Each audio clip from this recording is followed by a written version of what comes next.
Yesterday marked the beginning of Advent, the 4-week journey that leads to Christmas Eve and the birth of Christ.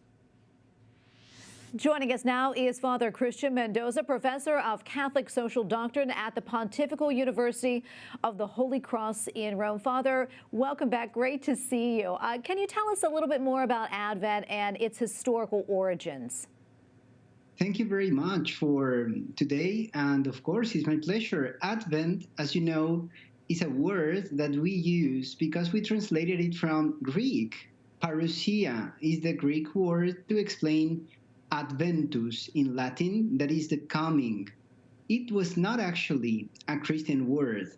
It was used in the past to welcome the emperor or one of his officials when he was coming or approaching to a region. So it means three things originally: presence, because the emperor was not there, but his laws were there; arrival, because he was coming closer; and coming, the movement of the emperor towards the people who were expecting him. That's why it's beautiful, because Advent means those three things: the coming of God, the presence of God, and the arrival of God to our lives. Yeah, and many families put up Advent wreaths in their homes. Can you talk to us a little bit more about that tradition and its origins? Yeah, so when we have the candle lights of the Advent, what we do is actually more than just expecting God to come. Because if we would just expect him, we would not be sure that he will come, but we know that he will come.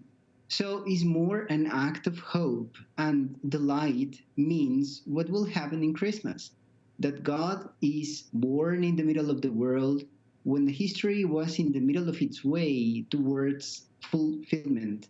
So it's a beautiful tradition that we can kindle these little candles and we pray according to the weeks of Advent. And that's why families, when they turn the candles on, they can make a different prayer for the people in the family, thinking about those who passed away and thinking about those who will come in the future and do the same thing. And I think this is like breaking up a little bit of history. God comes into history from outside history. So when a family does this, it's like saying our family will always be together, because we will do this again in heaven, when we will be together, repeating what we've been doing on earth in the name of God. So it's beautiful. Yeah, it is beautiful. I love that. And can you talk a little bit, if you don't mind, about the ways that Advent is different from Lent?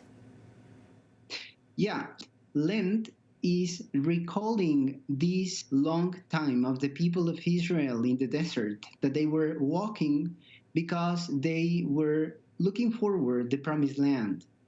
But Lent is a moment of big penance, and they look for God, while Advent is a moment that is much closer to purgatory, because we know that God will come very soon. And we actually do penance and remain in silence because we know that he is approaching, and so we need to run faster towards him. And when you need to run faster to get to the peak of a mountain, or when you need to go and see someone you love, you just throw away everything. And that's why we do penance, because we leave behind the things that are useless to get to see God face to face. And this is the big difference. One is a big penance because we repeat this history of Israel, and the other one is like we hurry up to see the face of God, and this is Christmas. Absolutely. Well, Father, thank you so much for speaking with us about all of this. We really appreciate it. Father Mendoza, professor of Catholic Social Doctrine at the Pontifical University of the Holy Cross in Rome. Thank you again, and God bless. Thank you very much, Tracy. My pleasure.